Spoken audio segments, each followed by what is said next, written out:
سرکار دو عالم تاجدار انبیاء امام الانبیاء خطیب الانبیاء شافی محشر ساقی کوثر بلند اور بالا قدر رحمت کے سمندر، جس کے لیے ہمارا ایمان اور عقیدہ ہے کہ ہم چاہے گنہگار ہیں، چاہے سیاہکار ہیں، چاہے خطاکار ہیں، چاہے بدترین مجرم ہیں، لیکن آقا علیہ الصلاۃ والسلام کے حضور یہ وعدہ کیے بیٹھے ہیں کہ ہم بے غیرت نہیں ہیں۔ جب تک جان میں جان ہے، جب تک جسم میں طاقت ہے، جب تک سانس چلتی رہے گی،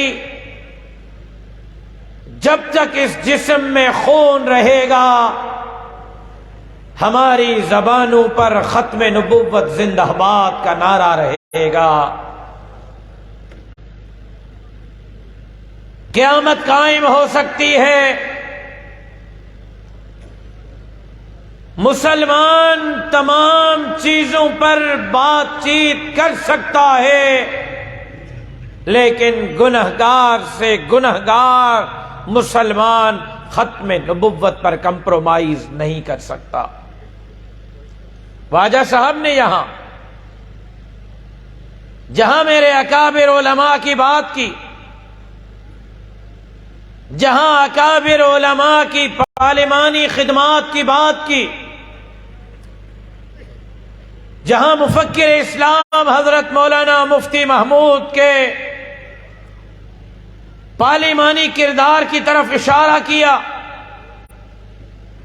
جہاں خواجہ صاحب نے حضرت شاہ احمد نورانی رحمت اللہ علیہ کے ختم نبوت کے حوالے سے پارلیمانی خدمات کی طرف اشارہ کیا، جس کے نتیجے میں جناب ذوالفقار علی بھٹو صاحب نے ان علماء کے دلائل کی روشنی میں، ان علماء کے پارلیمانی کردار کے نتیجے میں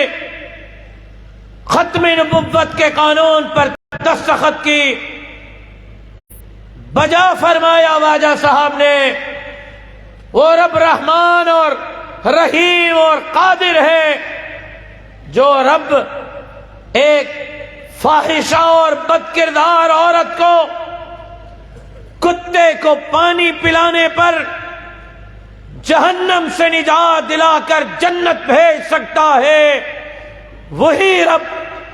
ختم نبوت کی چوکیداری کے بدولت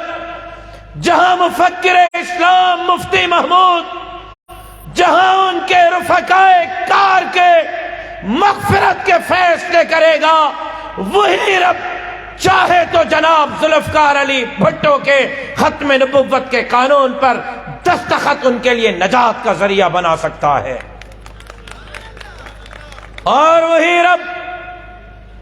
قیامت کے دن ہمیں جس طرح آج یہاں اس اللہ نے جمع کیا ہے، ختم نبوت کی چوکیداری کے صدقے قیامت کے دن جنت بھیجنے سے پہلے جناب سرور کونین کے ہاتھوں سے ہم سب کو ختم نبوت کی چوکیداری کے بدلے حوض کوثر کے جام نصیب کرے گا۔ لہذا چاہے کوئی کتنا گیا گزرا کیوں نہ ہو، آج کے اس ختم نبوت کانفرنس سے یہ پیغام دے رہا ہے، چاہے مولوی ہو، چاہے عالم ہو، چاہے حافظ ہو، چاہے طالب ہو، چاہے بزنس مین ہو، چاہے وہ دکاندار ہو، چاہے وہ مزدور ہو، چاہے وہ مسجد میں رہنے والا ہو یا گنہگار سے گنہگار ہو، آج کے اس پروگرام سے اور اس اجتماع سے یہ پیغام دے رہا ہے کہ سب کچھ برداشت کر سکتے ہیں، ختم نبوت کے منکروں کو برداشت نہیں کر سکتے، قائدیانیوں کو برداشت نہیں کر سکتے، اور انشاءاللہ اس ملک کے اندر محمد عربی کے شریعت کا نظام نافذ کریں گے۔ آپ سب انشاءاللہ کہتے ہیں؟ آپ سب تیار ہیں انشاءاللہ؟ اور دوسری بات، موقع کا فائدہ اٹھانا چاہتا ہوں، جس پر میرے ساتھیوں نے بات کی، جس پر اہل علاقہ نے بات کی کہ 4 دن کے بعد بلدیاتی انتخابات ہونے والے ہیں، اور یہ نظام اور یہ عوام کی خدمت اور یہ علاقے کے مسائل اور یہ علاقے کے لوگوں کے کام آنا، یہ بھی ہمیں جناب سرور کونین سرکار دو عالم صلی اللہ علیہ وسلم سے وراثت میں ملا ہے۔ خواجہ صاحب یہاں بیٹھے ہیں، وائس چیئرمین بھی رہے، چیئرمین بھی رہے، اکبر شاہ ہاشمی چیئرمین بھی رہے، اور بھی شاید یہاں بلدیاتی اداروں میں رہنے والے ساتھی موجود ہوں گے، لیکن آپ کے گوش گزار کرنا چاہتا ہوں، آپ کے بجٹ میں ایک بجٹ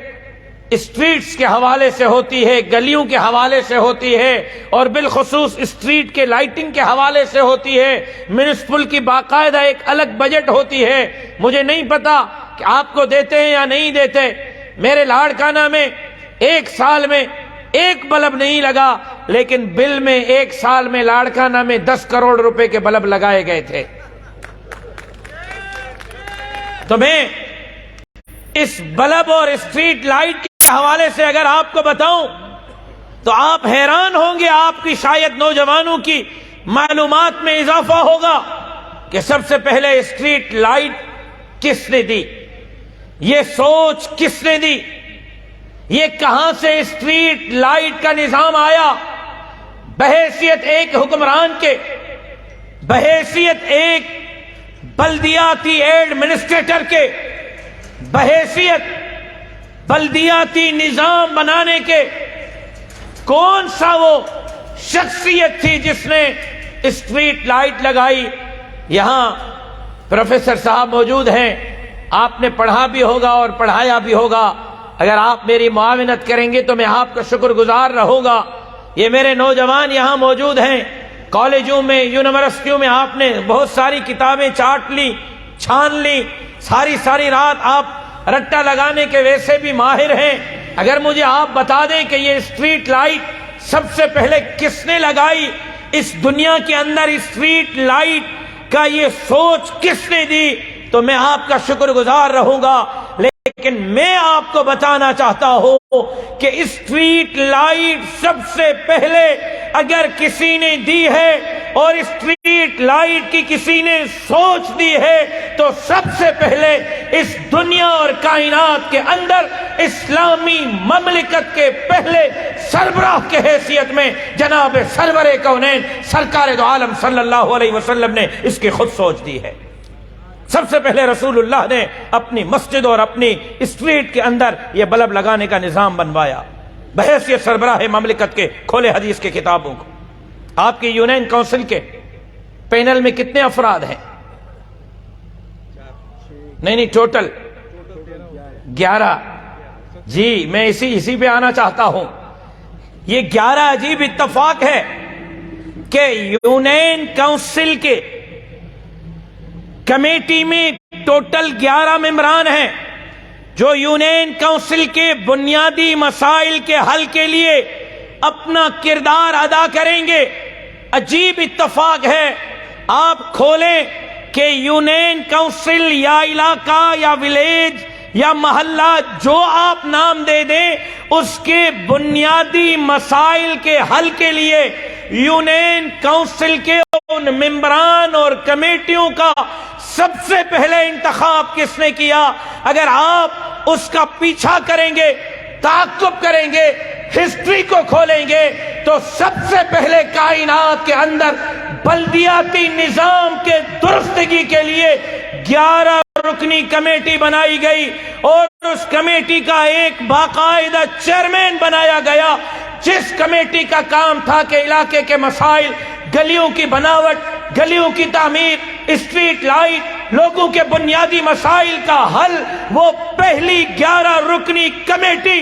11 جلیل القدر صحابہ پر پہلے اسلامی ریاست کے حکمران جناب سرور کونین سرکار دو عالم نے بنائی، اور اس یونین کمیٹی کا چیئرمین جناب عمر ابن خطاب 22 لاکھ مربع میل کے وقت کا حاکم اور حکمران تھا۔ تو آج ہمیں سوچنا چاہیے کہ اگر یہ نظام سرور کونین سے ملا، اگر یہ کمیٹیاں سرور کونین سے ملی، اگر یہ مردم شماری کا کانسیپٹ وہاں سے ملا، ٹیکس فری تجارت کا کانسیپٹ وہاں سے ملا، اگر یہ لوگوں کے بنیادی مسائل کے حل کے لیے تمام نظام وہاں سے ملا، تو آج ہم نے کیوں کر یہ نظام چوروں، لوٹوں، لٹیروں، لوگوں کے حقوق پر ڈاکے ڈالنے والوں کے حوالے کیا ہے؟ پھر ضروری ہے کہ یہ نظام جس نے دیا تھا انہی کے ورثاء کے حوالے کیا جائے۔ اور آپ نے یہاں اس یونین کونسل میں ایک عالم کو، جس کے لیے رسول اللہ نے فرمایا العلماء ورثۃ الانبیاء، عالم 1.25 لاکھ انبیاء کے وارث ہیں، اس مولوی عبد القادر پر اعتماد کرتے ہوئے اس کے پورے پینل کو 15 جنوری پر کامیاب کرائیں، تاکہ وہ اس سوچ کو لیتے ہوئے آپ کے اس علاقے کی ترقی کے لیے اپنا کردار ادا کرے۔ یہاں پر میں شکر گزار ہوں حاجی سرور ساسولی صاحب کا بھی، میں شکر گزار ہوں جناب شاہد صاحب، پرویز بخشی صاحب، اختر بلوچ صاحب، انور بلوچ صاحب کا بھی، کہ جنہوں نے اس خوبصورت گلدستے کو سجایا ہے اور اس کی سرپرستی کر رہے ہیں، معاونت کر رہے ہیں، اس کو جتانے کے لیے اپنا کردار ادا کر رہے ہیں۔ آج علماء کا اتنا بڑا جمع غفیر، آج ہزاروں لاکھوں عالموں اور طالبوں کی جماعت، مفتیوں کی اور قرآن کے قاریوں کی جماعت کے یہ عہدیدار بھی آپ کے اس گلدستے کی نہ صرف حمایت کے لیے حاضر ہوئے ہیں، بلکہ ان کی کامیابی کے لیے دعا کرنے کے لیے بھی حاضر ہوئے ہیں۔ نہ صرف میں اپنے اس مولانا عبد القادر صاحب اور ان کے پورے پینل کے کامیابی کے لیے دعا گو ہوں، نہ صرف آپ کو ان کے لیے اپنا کردار ادا کرنے کے لیے اپیل کر رہا ہوں، بلکہ ساتھ ساتھ یہاں جو قریبی ہماری یونین کونسلز ہیں، جس میں واجہ صاحب چیئرمین پر ہیں، جس میں الطاف مینگل صاحب ہیں، جس میں ایک اور یونین کونسل میں آپ کے قریب کتاب کے نشان پر جمعیت علماء کے امیدواران ہیں، وہاں پر آپ دیانتدار، دیندار، علاقے کے خدمتگار لوگوں کو منتخب کریں، اور اپنی ذات سے، اپنے گھر سے، اپنے ووٹ کی پرچی سے، اپنے پولنگ بوتھ سے، اپنے یونین کونسل سے تبدیلی کا، انقلاب کا آغاز کریں۔ آپ کے ہاتھ میں ہے، آپ چاہیں تبدیلی لا سکتے ہیں، آپ چاہیں تبدیلی نہ لائیں، پھر 5 سال روتے رہیں، فیصلہ عوام کے ہاتھ میں ہے، فیصلہ آپ کے ہاتھ میں ہے۔ ہم نے اپنا فرض پورا کر دیا ہے، اب آپ نے اپنا فرض پورا کرنا ہے۔ امید کرتا ہوں کہ 15 جنوری کو آپ سوچ سمجھ کر فیصلہ کریں گے۔ جہاں مولانا عبد القادر 15 جنوری کو کامیاب ہوگا، جہاں ہمارے واجہ نیاز صاحب کامیاب ہوں گے، وہیں پر کراچی میں جمعیت علماء اسلام کے امیدواران بھی بھرپور انداز میں کامیابی حاصل کر کے اللہ کے دھرتی پر اللہ کے نظام کے لیے، ہر ظالم سے بغاوت کے لیے، ہر مظلوم کی حمایت کے لیے، اور بلا تفریق پوری انسانیت کی خدمت کے لیے اپنا کردار ادا کریں گے۔ زندگی باقی، ملاقات باقی، وما علینا الا البلاغ۔ اللہم صلی